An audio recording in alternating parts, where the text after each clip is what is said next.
Section 10, Book the 10th. Argument. Diomede and Ulysses, as spies, penetrate the camp of the Trojans by night, and first entrap and slay Dolon, who had set out on the same errand for the Trojans. Having obtained from him the desired information, they then attacked the Thracians and slay their king, Rhesus, while asleep. At the suggestion of Minerva, they then returned to the camp. The other chiefs, indeed, of all the Greeks were sleeping the whole night at the ships, overcome by soft slumber. But sweet sleep possessed not Agamemnon, the son of Atreus, shepherd of the people, revolving many things in his mind, as when the husband of fair-haired Juno thunders, preparing either an abundant, immense shower, or hail, or snow, when the snow whitens the fields, or somewhere preparing the wide mouth of bitter war. So frequently groaned Agamemnon in his breast from the bottom of his heart, and his mind was troubled within him. As often indeed as he looked toward the Trojan plain, he wondered at the many fires which were burning before Ilium, the sound of flutes and pipes, and the tumult of men.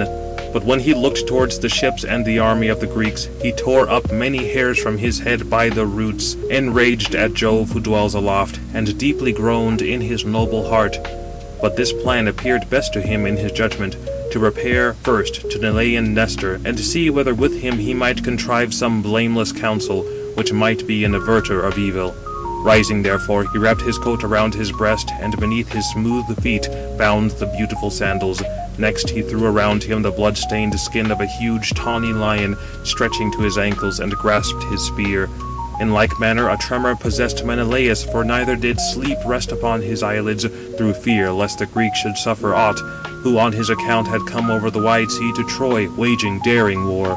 First with a spotted leopard skin he covered his broad back, and next, lifting his brazen helmet, placed it upon his head, and grasped a spear in his stout hand. But he went to awaken his brother, who had the chief command of all the Greeks, and was honoured by the people like a god. Him he found by the prow of his ship, putting his bright armour around his shoulders, and arriving, he was welcome to him. Him first Menelaus, valiant in the din of war, addressed: "Why arm thus, my respected brother? Or whom dost thou urge of thy companions to go as a spy amongst the Trojans? In truth I very much fear that no one will undertake this deed, going alone through the dead of night to reconnoitre the enemy. Anyone who does so will be bold-hearted indeed." But him King Agamemnon, answering, addressed: "O Jove-nurtured Menelaus, need of prudent counsel comes upon both thee and me, which will protect and preserve the Greeks and their ships, since the mind of Jove is altered. Surely he has rather given his attention to the Hectorian sacrifices, for never have I beheld nor heard a person who related that one man has devised so many arduous deeds in one day as Hector, dear to Jove, hath performed upon the sons of the Greeks in such a manner, although the dear child neither of a goddess nor of a god. But such deeds hath he done as I conceive will long and for many a day be a cause of care to the Greeks. So many evils hath he wrought against the Greeks. But go now, call Ajax and Idomeneus, running quickly to their ships. But I will go to noble Nestor, and exhort him to arise, if he be willing to go to the sacred company of guards and give orders. For to him will they most attentively listen, because his son commands the guards, along with Meriones, the armour-bearer of Idomeneus. For to them we entrusted the chief charge." But him Menelaus, valiant in a din of war, then answered: "In what manner dost thou command and exhort me in thy speech? Shall I remain there with them, waiting till thou come, or shall I run back again to thee, after I have duly given them orders?" But him interred Agamemnon, king of men, addressed: "Wait there, lest as we come we miss one another, for there are many ways through the camp. But shout aloud whithersoever thou goest, and enjoin them to be watchful, accosting each man by a name from his paternal race, honourably addressing all. Nor be thou haughty in thy mind. Nay, let even us ourselves labour, whatever be our station, so heavy a calamity hath Jove laid upon us at our birth." Thus saying, he dismissed his brother, having duly charged him. But he hastened to go to Nestor, the shepherd of the people. Him he found on his soft couch beside his tent and black ship, and by him lay his variegated arms, a shield, 2 spears, and a glittering helmet. Beside him also lay a flexible belt, with which the old man girded himself when he was arming for man-destroying war, leading on his people, since he by no means yielded to sad old age. Being supported on his elbow, and lifting up his head, he addressed the son of Atreus, and questioned him in these words: Who art thou who comest thus alone by the ships along the army during the gloomy night when other mortals are asleep, whether seeking any of the guards or any of thy companions? Speak, nor approach me in silence. Of what is there need to thee?" But him Agamemnon, king of men, then answered, "O Nestor, son of Neleus, great glory of the Greeks, thou wilt recognize Agamemnon, the son of Atreus, whom beyond all Jove hath plunged into toils continually, whilst breath remains in my breast, or my knees have the power of motion. I wander thus, because sweet sleep sits not on my eyes, but war and the calamities of the Greeks are my care. For I greatly fear for the Greeks. Neither is my heart firm, but I am confounded. My heart leaps without my breast, and my fair limbs tremble beneath. But if thou canst do aught, since neither doth sleep come upon thee, come, let us go down to the guards, that we may see whether, worn out by toil and overpowered by sleep, they slumber, and are altogether forgetful of the watch, and hostile men are encamped near. Nor do we at all know, but that they perhaps meditate in their minds to engage even during the night." But him Nestor, the Gerenian knight, then answered, "Agamemnon, most glorious son of Atreus, king of men, assuredly provident Jove will not accomplish to Hector all those devices which now perhaps he expects. But I think that he will labour under even more cares if Achilles shall but turn away his heart from heavy wrath. Yet will I willingly follow thee, and let us moreover incite others, both spear-renowned Diomede and Ulysses, swift Ajax, and the valiant son of Phyleus. But if any one going would call godlike Ajax and King Idomeneus, for their ships are the farthest off, and by no means near at hand. But I will chide Menelaus, dear and respected though he be, nor will I conceal, even if thou shouldst be displeased with me, since thus he sleeps, and has permitted thee alone to labour. For now ought he to labour, supplicating among all the chiefs for a necessity no longer tolerable invades us." But him Agamemnon, king of men, in turn addressed, "Old man, at other times I would even bid thee blame him, for he is frequently remiss, and is not willing to labour, yielding neither to sloth nor thoughtlessness of mind, but looking to me, and awaiting my commencement.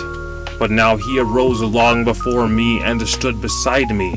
Him I have sent before, to call those whom thou seekest. But let us go, and we shall find them before the gates among the guards, for there I bade them be assembled." But him the Gerenian knight Nestor then answered, "If so, none of the Greeks will be angry, nor disobey when he may exhort or give orders to any." Thus saying, he put on his tunic around his breast, and beneath his shining feet he placed the beautiful sandals, and fastened about him his purple cloak with a clasp, double, ample, and the shaggy pile was thick upon it, and he seized a doughty spear, pointed with sharp brass. He proceeded first to the ships of the brazen-mailed Achaeans. Then the Gerenian knight Nestor, vociferating, aroused from his sleep Ulysses, equal to Jove in counsel. But the voice immediately penetrated his mind, and he came out from the tent and addressed them. "Why, I pray, wander ye thus alone through the ambrosial night, near the ships, through the army? What so great necessity now comes upon you?" But him Nestor the Gerenian knight then answered, "Jove-sprung son of Laertes, much scheming Ulysses, be not indignant, for so great a sorrow hath oppressed the Greeks. But follow, that we may arouse even another, whomsoever it is fit, to deliberate whether to fly or fight." Thus he spake, and much counselling, Ulysses, returning into his tent, flung around his shoulders his variegated shield, and followed them. But they proceeded to Diomede, the son of Tydeus, and him they found without, before his tent, with his arms, and his companions slept around him. Beneath their heads they had their shield, and their spears were fixed erect upon the nether point, and afar off glittered the brass, like the lightning of Father Jove. The hero himself, however, slumbered, and beneath him was strewed the hide of a wild bull, but under his head was spread a splendid piece of tapestry. Standing by him, the Gerenian knight Nestor awoke him, moving him on the heel with his foot. He roused him, and upbraided him openly. "Arise, son of Tydeus, why dost thou indulge in sleep all night? Hearest thou not how the Trojans are encamped upon an eminence in the plain near the ships, and that now but a small space keeps them off?" Thus he spoke, but he leaped up very quickly from slumber, and addressing him spoke winged words. "Indefatigable art thou, old man, never indeed dost thou cease from labour. Are there not even other younger sons of the Greeks, who, going about in every direction, might arouse each of the kings? But, O old man, thou art impossible to be wearied." But him then the Gerenian knight Nestor in turn addressed, Truly, my friend, thou hast spoken all these things aright. I have, to be sure, blameless sons, and I have numerous troops, some of whom indeed, going round, might give the summons. But a very great necessity hath oppressed the Greeks, and now are the affairs of all balanced on a razor's edge, whether there be most sad destruction to the Greeks or life. Yet go now, since thou art younger, arouse swift Ajax and the son of Phyleus, if thou hast pity on me." Thus he spake, but the other threw around his shoulders the skin of a huge tawny lion, reaching to his feet, and took his spear. He hastened forth, and the hero, having aroused the rest, led them thence. But when they now came to the assembled guards, they found not the leaders of the guards slumbering, but all were sitting vigilantly with their arms, as dogs with care keep watch around the sheep in a fold, hearing the furious wild beast, which comes through the wood from the mountains. But much clamour of men and dogs is against it, and sleep is utterly lost to them. So was sweet slumber lost to their eyelids, keeping guard during the sad night. For they were ever turned towards the plain, whensoever they heard the Trojans advancing.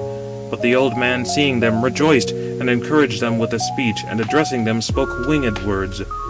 "Thus now, dear children, keep watch, nor let sleep seize upon any, lest we become a mockery to the enemy." Thus saying, he crossed the trench, and with him followed the chiefs of the Greeks, as many as had been summoned to the council. Along with these went Meriones, and the illustrious son of Nestor, for they had invited them, that they might consult with them. Having therefore passed over the dug trench, they sat down in a clear space, where a piece of ground appeared free from fallen dead bodies, whence impetuous Hector had turned back, having destroyed the Greeks when night at length enveloped them. There sitting down, they addressed words to each other, and to them the Gerenian knight Nestor began discourse.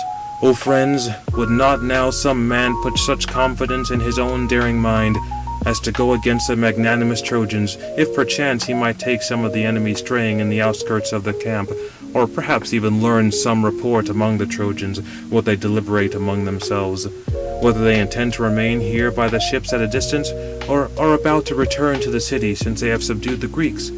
Could he but hear all this, and come back to us unscathed, great glory would be his under heaven amongst all men, and he shall have a good reward.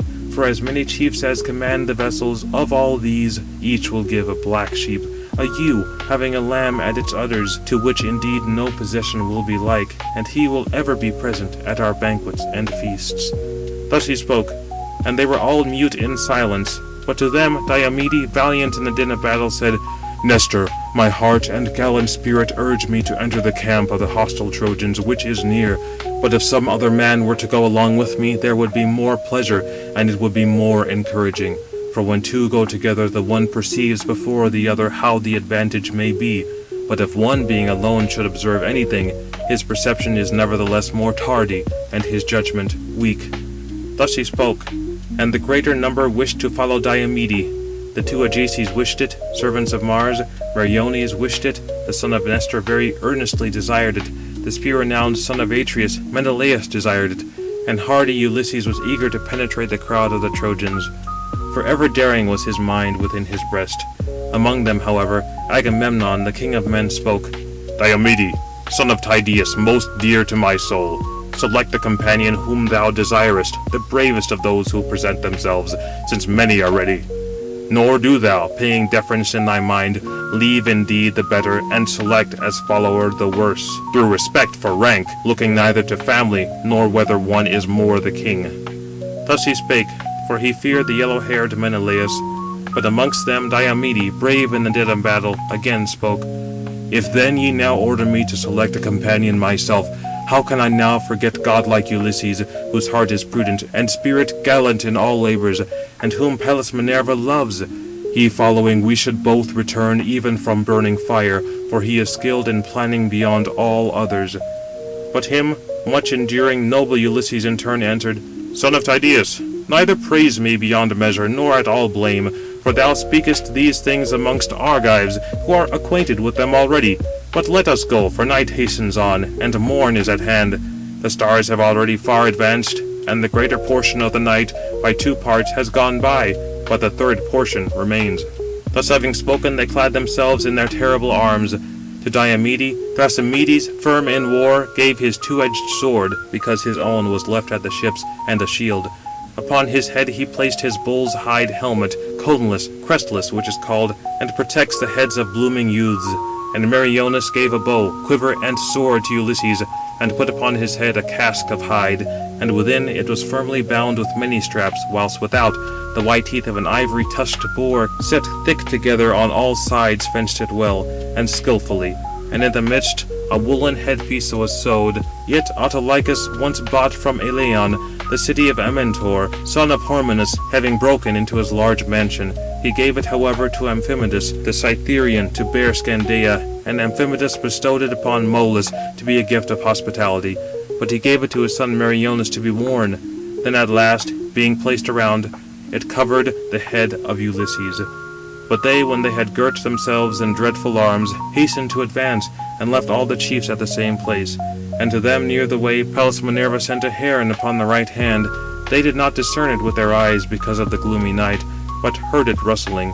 And Ulysses was delighted on account of the bird, and prayed to Minerva, "Hear me, thou daughter of aegis-bearing Jove, who standest by me in all labours, nor do I escape thy notice, having moved.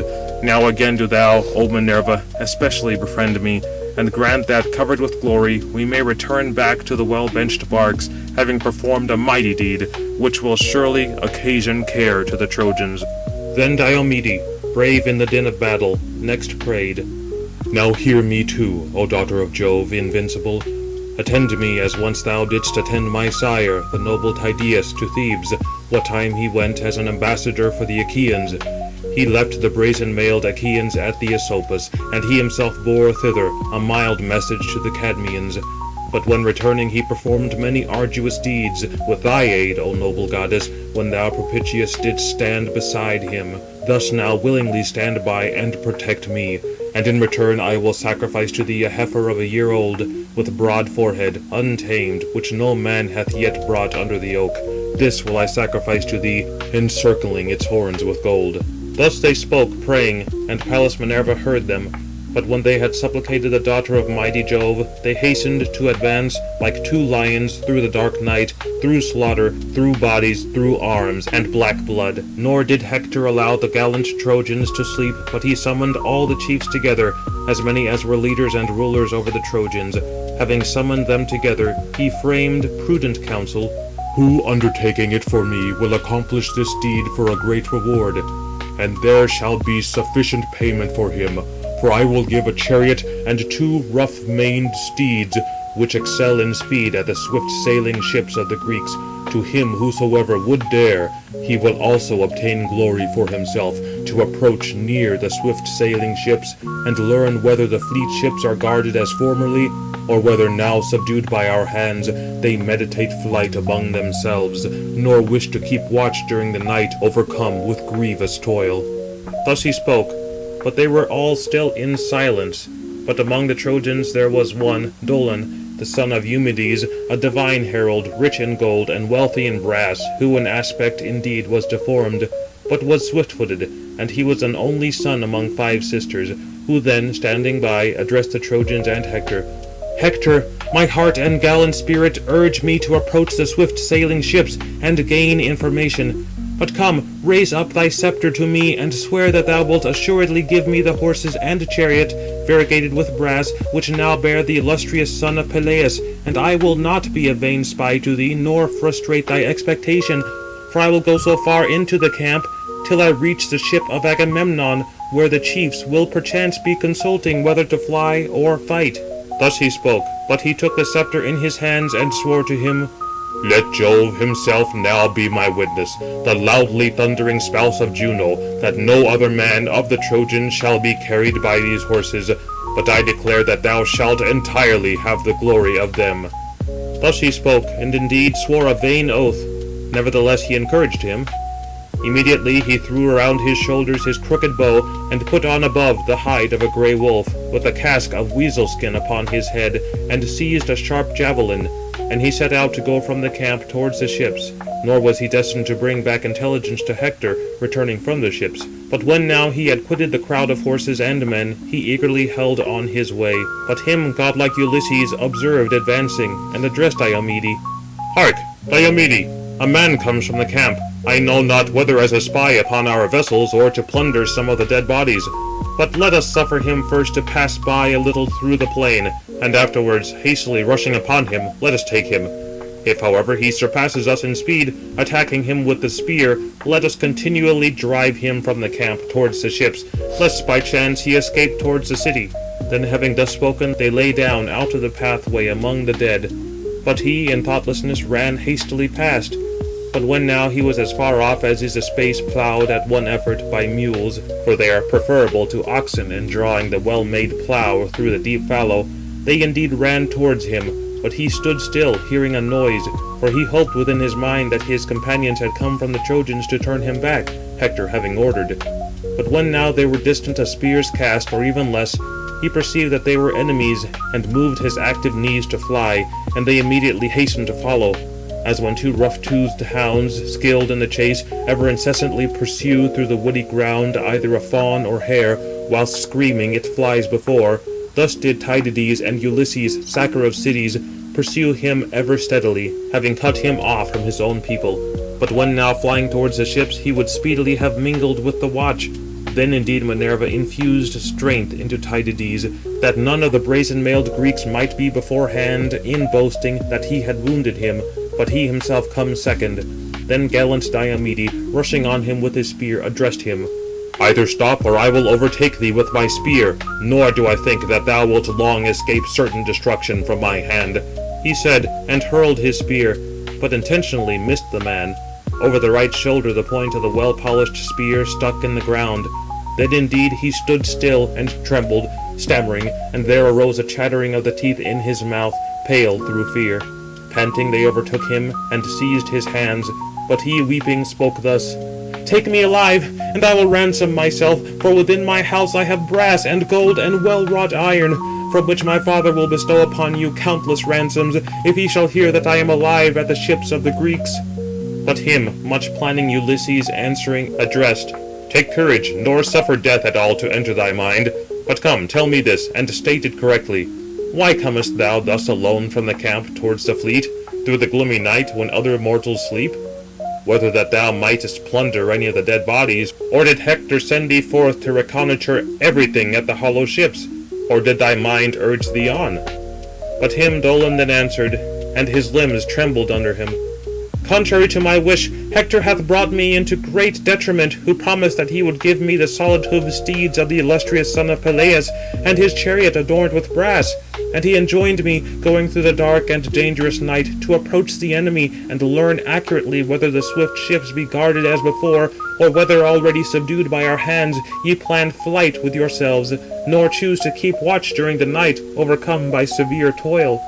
But him crafty Ulysses, smiling, addressed: "Assuredly thy mind aimed at mighty gifts, the horses of warlike Æacides, but these are difficult to be governed by mortal men, and to be driven by any other than Achilles, whom an immortal mother bore. But come, tell me this, and state correctly. Where now, when coming hither, didst thou leave Hector, the shepherd of the people? Where lie his martial arms, and where his steeds? And how stationed are the watches and tents of the other Trojans?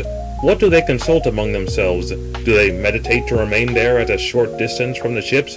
Or will they return again to the city, since, forsooth, they have subdued the Greeks?" But him Dolon, the son of Eumedes, again addressed: "Therefore will I indeed detail these things to thee very correctly. Hector, with those as many as are counsellors, is deliberating upon plans at the tomb of divine Ilus, apart from the tumult. But for the watches of which thou inquirest, O hero, no chosen band defends or watches the camp. But as many as are the hearths of fires among the Trojans, those at them are they to whom there is compulsion. And they are both wakeful, and exhort one another to keep watch. But the allies, on the contrary, summoned from afar, are sleeping, for they committed to the Trojans to keep watch, for their children and wives lie not near them." But him, much planning Ulysses, answering, addressed: "In what manner now do they sleep? Mingled with the horse-breaking Trojans, or apart? Tell me, that I may know." But him Dolon, the son of Eumedes, answered: "Therefore will I indeed detail these things also very correctly. On the one hand, towards the sea are the Carians and Poenians, armed with crooked bows, the Leligians and Coconians, and noble Pelasgians. Towards Thymbra, on the other, the Lycians are allotted their place, and the haughty Mysians, the horse-breaking Phrygians, and the Maeonian cavalry warriors. But why inquire ye of me these things separately? For if ye are now eager to penetrate the host of the Trojans, those Thracians lately arrived are apart, the last of all the others, and among them is their king Rhesus, son of Aeneas, and his horses are the most beautiful and largest I have seen. They are whiter than snow, and like to the winds in speed. And his chariot is well adorned with both gold and silver, and he himself came, wearing golden armour of mighty splendour, a marvel to behold, which does not indeed suit mortal men to wear, but the immortal gods. But now remove me to the swift ships, or, having bound me with a cruel bond, leave me here until ye return, and make trial of me, whether I have indeed spoken to you truly or not. But him then valiant Diomedes sternly regarding addressed, Think not within thy mind to escape from me, O Dolon, although thou hast reported good tidings since thou hast once come into my hands. For if indeed we shall now release thee, or set thee at liberty, hereafter thou wouldst surely return to the swift ships of the Achaeans, either in order to become a spy, or to fight against us. But if subdued by my hands thou lose thy life, thou wilt not ever afterwards be a bane to the Greeks. He said, and the other was preparing to supplicate him, taking him by the chin with his strong hand. But he, rushing at him with his sword, smote the middle of his neck, and cut through both the tendons. And the head of him, still muttering, was mingled with the dust. From his head they took the weasel-skin helmet, and the wolf-skin, and with the bent bow and long spear. And noble Ulysses raised them on high with his hand to Minerva, the goddess of plunder, and praying spake, Rejoice, O goddess, in these, for thee first of all the mortals in Olympus do we invoke. But guide us likewise to the horses and tents of the Thracian men. Thus he said, and raising them high above himself, he hung them on a tamarisk branch. But beside it he placed a conspicuous mark, pulling up handfuls of reeds, and the wide-spreading branches of the tamarisk, lest they should escape their notice, whilst they were returning through the dark and dangerous night. Then both advanced onwards through arms and black blood, and proceeding they came immediately to the band of the Thracian heroes. But they were sleeping, overpowered with fatigue, and their beautiful armour lay upon the ground beside them, carefully in order, in 3 rows. And by each of them stood a yoke of horses. Rhesus slept in the midst, and beside him his swift horses were fastened by the reins to the outer rim of the chariot. And Ulysses, first observing, pointed him out to Diomede. This is a man, O Diomede, and these are the horses which Dolon, whom we slew, pointed out to us. But come now, exert thy mighty strength, nor does it at all become thee to stand leisurely with thy armour. Loose therefore the steeds, or do thou slay the men, and the horses shall be my care. Thus he spoke, but into him azure-eyed Minerva breathed valour, and he slaughtered, turning himself on every side, and a dreadful groaning arose of those smitten with the sword, and the earth grew red with blood. As when a lion coming upon unprotected flocks of goats or sheep rushes upon them, designing evils, so fell the son of Tydeus upon the Thracian men, until he had slain 12. But much counselling Ulysses, whomsoever Diomedes standing beside struck with the sword, him Ulysses dragged backwards, seizing by the foot, meditating these things in his mind, that the fair-maned steeds should pass through easily, nor should tremble in spirit, treading upon the corpses, for as yet they were unused to them. But when now the son of Tydeus had reached the king, him, the 13th, he deprived of sweet life, panting. For by the counsel of Minerva, an evil dream had stood over his head during the night, in likeness of the son of Oeneus. But in the meantime patient Ulysses was untying the solid-hoofed steeds. With the reins he bound them together and drove them from the crowd, lashing them with his bow, because he thought not of taking with his hands the splendid lash from the well-wrought chariot seat. And then he whistled as a signal to noble Diomede. But he, remaining, was meditating what most daring deed he should do, whether seizing the car, where lay the embroidered armour, he should drag it out by the pole, or bear it away, raising it aloft, or take away the life of more of the Thracians.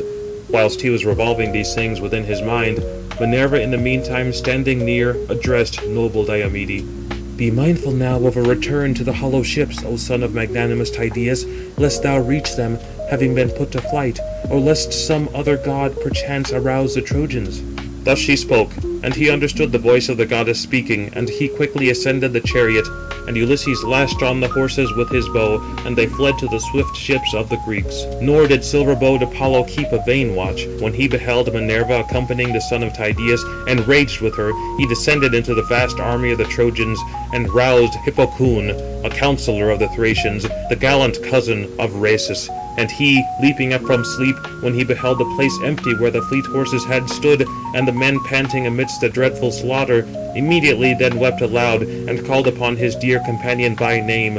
A clamour and immeasurable tumult of the Trojans running together arose, and they looked with wonder at the marvellous deeds which men, having perpetrated, had returned to the hollow ships. But when now they came where they had slain the spy of Hector, there Ulysses, dear to Jove, reined in his fleet steeds. But the son of Tydeus, leaping to the ground, placed the bloody spoils in the hands of Ulysses, and then ascended the chariot. And he lashed on the steeds, and both, not unwilling, fled towards the hollow ships, for thither it was agreeable to their minds to go. But Nestor first heard the sound, and said, O friends, leaders and rulers over the Greeks, shall I speak falsely or say the truth?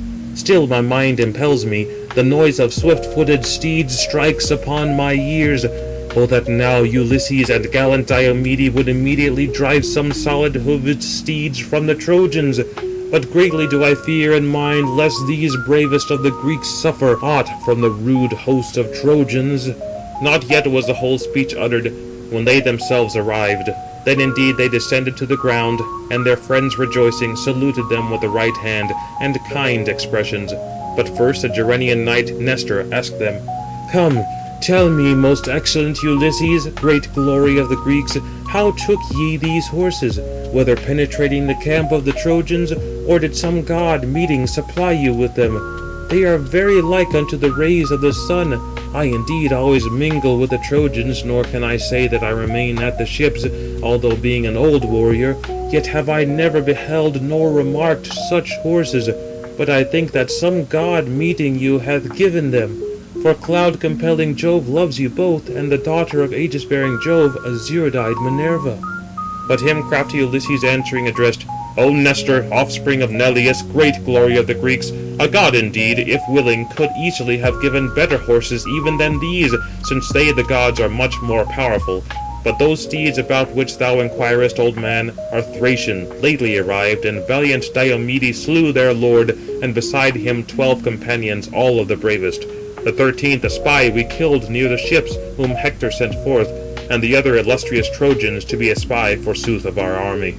Thus saying, he drove the solid-hoofed steeds across the ditch, exulting, and with him went the other Greeks rejoicing. But when they came to the well-constructed tent of Diomede, they tied the steeds by the skilfully cut reins to the horses' stall, where stood the swift-footed steeds of Diomede, eating sweet corn. In the stern of his vessel Ulysses laid the bloody spoils of Dolon, until they could present them as a sacred gift to Minerva. Then having gone into the sea, they washed off the abundant sweat from around their legs, their neck, and thighs. But when the wave of the sea had washed away the abundant sweat from their bodies, and they were refreshed in their dear heart, entering the well-polished baths, they bathed. But having bathed and anointed themselves with rich oil, they sat down to a repast, and drawing forth sweet wine from a full bowl, they poured it out in libation to Minerva. End of Book the 10th.